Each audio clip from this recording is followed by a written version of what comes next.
So, as we're still talking, we said that girls can use cotton clothes, and then they can change them when they are full. Now, allow me ask, how do I get to know that I'm going to get my menses? Okay. Actually, before someone goes into a menses, there are normally these 4 to 5 days before. There are those signs and symptoms that a girl child can easily have. We take an example of nausea. Nausea is that urge to feel like you want to vomit. So we have breast tenderness. You feel your breasts as if they're heavy. There is craving. You know, like you As feel if I'm pregnant, because you you're feel like describing signs of pregnancy. eventually that's what comes out of pregnancy. Remember, I told you from the start, it's ovulation. So when there is there is unfertilized egg that is being released. So meaning if it is not released, meaning if it is released and not fertilized, it's wasted. So if it is fertilized, that's when how you're going to get pregnant. So that's why the signs are the same. Signs and symptoms are the same. So before one goes into a menses, you find that there is mood swing. I may be here laughing at one time and the next minute I'm annoyed. So it brings a lot of things. So you find craving. Sometimes you feel headache. Sometimes you feel weak. So different people with different signs and symptoms. It depends on one's body, because I may be feeling other symptoms that you don't experience. I may be experiencing craving, which doesn't happen to you. But at the end of the day, it's going to lead us all into menstruation. Okay. Apart from bleeding, what else comes with menstruation? Apart from these other signs that you've described, the breast tenderness, what other issues come with menstruation? Other issues that come with menstruation, you find someone's focus. There is that low esteem. You find someone this there, and they don't feel themselves. Like you really feel as if there is something wrong, as if there is something is not right.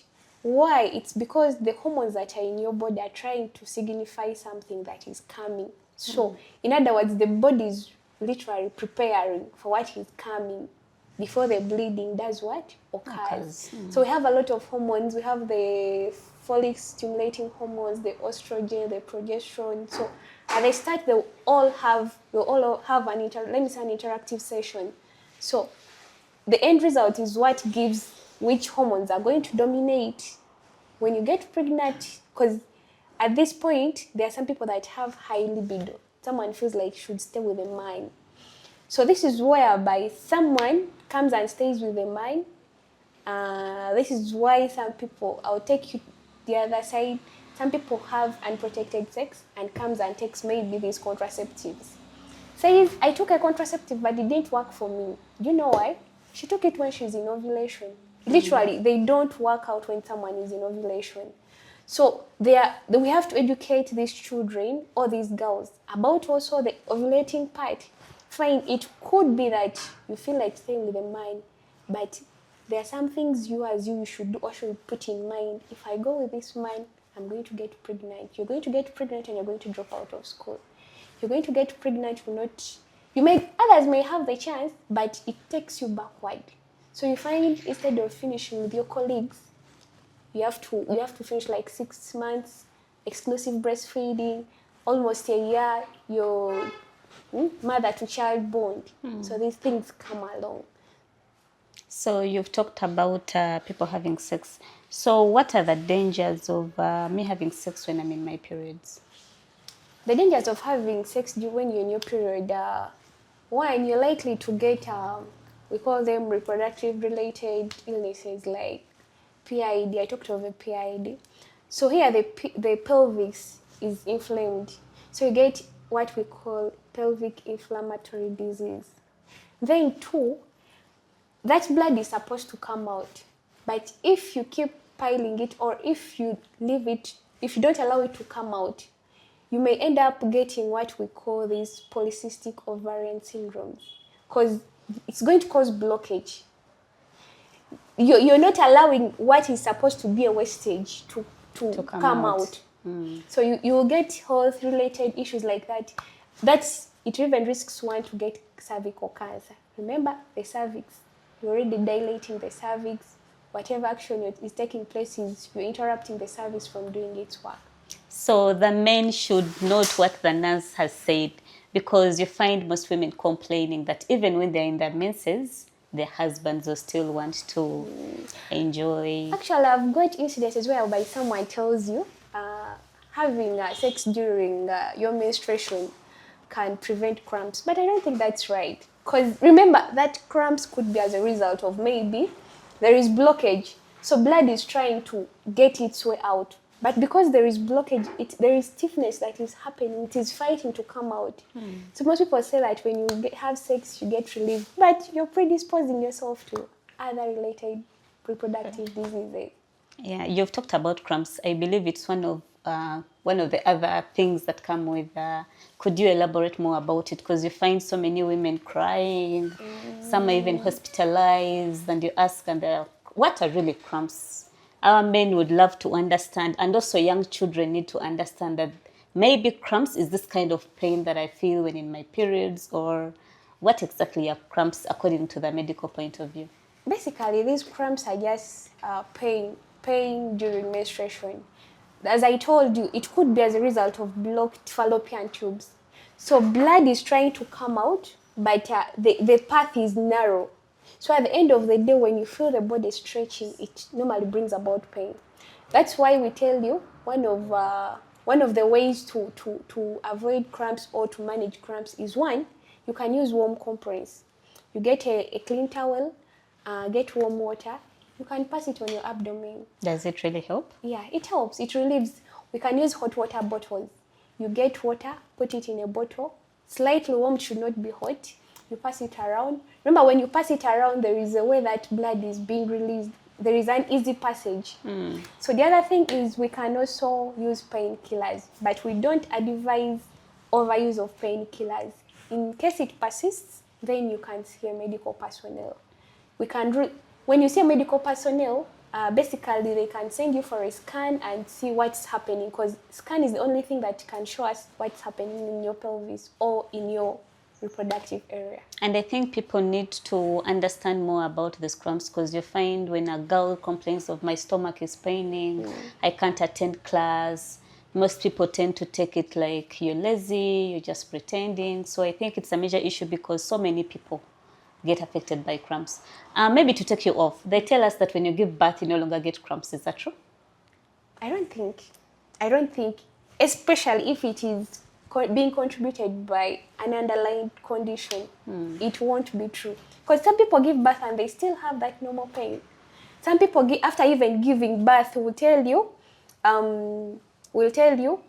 because normally, it depends. Some people see their menses after 6 months, after 3 months. It depends on one's hormones.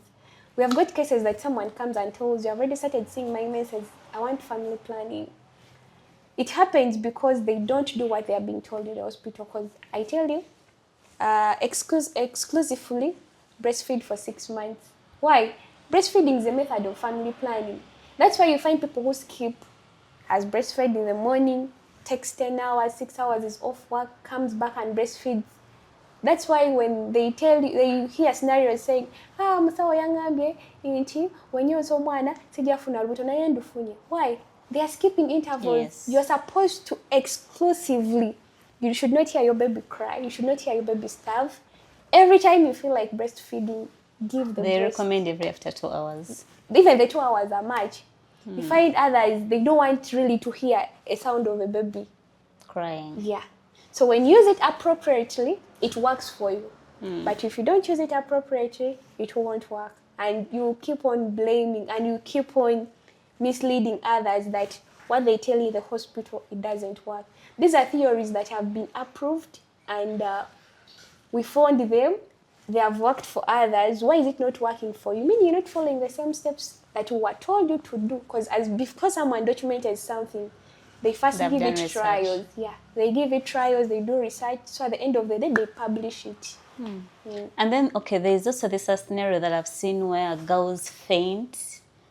They black out when they're in their periods. Can you elaborate more about that? Reason of blacking out when you're in your menses, sometimes it's because of the low glucose levels. You know, when you're going in your menses, sometimes you don't feel like eating food. It really happens. You find you want snacks. Literally, when you're going to eat snacks, which food values are you getting? Of course, nothing. You're just trying to keep the body, but you have to eat things like proteins, carbohydrates, vitamins, what to help you sustain when you're in your menstruation, because you're going to lose blood. So when you lose blood, meaning the glucose levels have to be there to give you the energy, because you can't lose blood and still remain firm. No, you're going to lose blood. As you're losing blood, you're losing energy. But if you have the glucose, it will help you. Yeah. So is there any other, because we're still talking about the other issues that come with menstruation apart from the bleeding. So far, we've said the mood swings, we've said the feeling off, we've talked about the cramps. There's also that issue of fainting. Is there any other issue that one has to know that comes? I know this doesn't happen to everyone, but at least it happens. So you find other people, when they are going in their menses, they develop pimples. Those are signs. Because you find either she has already begun or she'll get pimples. But those are normal things. It's just those hormones are trying. They are the ones bringing those indications. So when a pimple comes, shouldn't not worry. You shouldn't say what or what about it, because it's a normal thing, and the hormones are doing their work. So another thing is someone may feel a little bit dizzy, a little bit weak. It's because, remember, they already have that thing of craving, and they have things that they're eating or they're not eating. So probably when you don't eat, the glucose levels are going low. Okay. Yeah. So we've talked about all that, but is there something that someone should not do when they're in their menses? Yeah. What activities should we avoid? What shouldn't we do? Because those things that we don't know that we're not supposed to do, we do, and maybe get complications. Could you elaborate about that? Okay. The following are things you can do when you're in your menstruation. 1, stay hydrated, because remember, you're losing blood, so the only way to regain back that blood is rehydrating yourself. Number 2 is you should get enough rest.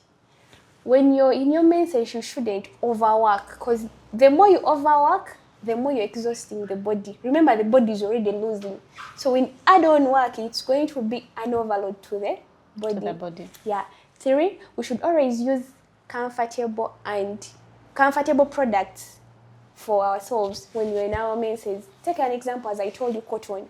I would prefer someone to use cotton compared to nylon during your menses. Then 4, we should manage pain.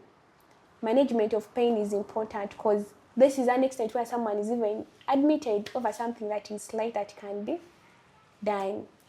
So the other point that even is supposed to come as number 1, usage of clean water and soap. That is so essential. So we're supposed to wash with soap? When you're washing your genital areas, you're not supposed to use soap. Okay. Yeah. So the only reason is why we're using soap is you could have been doing some other activities. So as you're going to change your pad, you don't need to come from wherever you've come from and just come and change. You need to wash your hands, dry them, Yeah, so that by the time you're putting on your other pad, you're changing it, you've created a very clean environment for yourself. The other thing is we should avoid dodging. What is dodging? Dodging, let me take an example. These girls are, when they're in their menses, so they normally insert one of these fingers to bring out the other dirt, forgetting that you're displacing something we call a normal flora. So in our body parts, everywhere we have normal floras. So when you displace a normal flora, at the end of the day, where you displace it, it's going to bring harm. You're going to get a disease. So meaning, when you're bathing and you squat and you do dodging, you're actually calling infection. You're going to get UTIs. You're going to get UTIs at the end of the day, and you're going to get sick. So you should avoid dodging. The other thing we should talk about is avoid usage of a pad more than 8 hours. It's not good. It's not good. Then let's always have a balanced diet, eating veggies, fruits, because those are the things that are going to help us to bring back blood. What have I talked about? I think during your menses, you should also be yourself. Avoid those things of isolating. You see someone, you're like, not everyone should know that you're in menstruation. Because this is just something very normal. It's a natural process that everyone is meant to go through.